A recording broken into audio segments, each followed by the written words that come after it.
Most agree that on every sales team there are those who are stars, some that are so-so performers, and those we could just call passengers. Let's explore a standard way of grouping sales talent into 3 distinct tiers, and then take a look at the monetary impact on what would happen if we could either hire more top-tier performers or move some of those in the lower tiers up to a higher performance level. Then we can talk about the process of how to do that. But first, we need to find the right 3 levels and place a value on them. Taking this example, we have a sales team of 10 people and they each have a quota of $600,000. And here is their actual performance. As a team, we are 100% of our target, and it looks like we are aided by the overperformance of Tom and Sherry, and we are really feeling the pressure of Andrew and Brian. Alright, we said we need 3 tiers. Here is what most of us would do. Okay, let's see. Tier 1.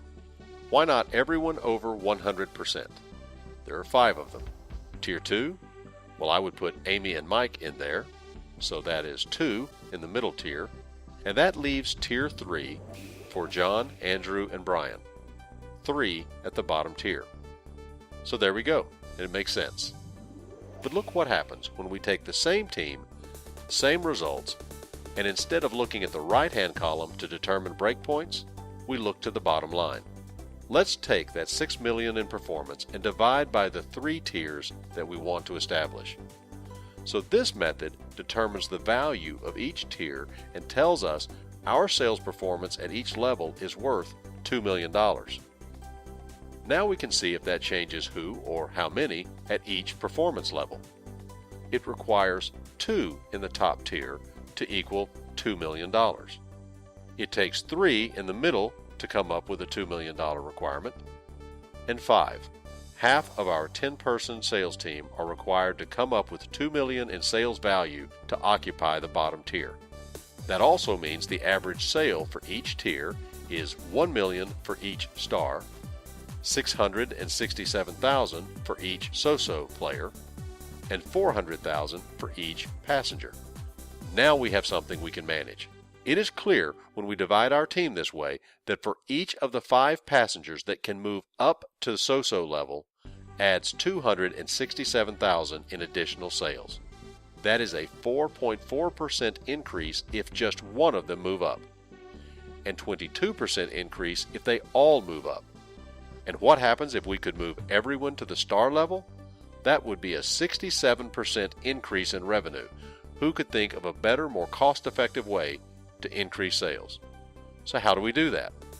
It has been proven that the most reliable, most predictable factor in high job performance is through job match. Harvard Business Review put it like this after following 360,000 salespeople in 14 industries for 20 years. It's not experience or college degrees or other accepted factors.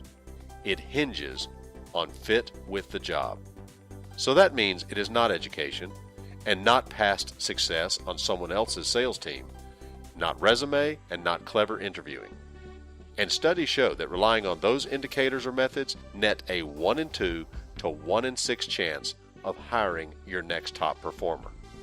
At a 1 in 2 chance, that's the same as flipping a coin. Every industry and every sales job is different.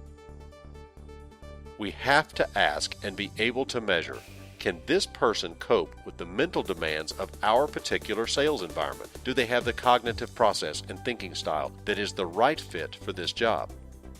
Are they comfortable in our sales environment and have the right behaviors to demonstrate their comfort? And are they interested and motivated to sell our products and services?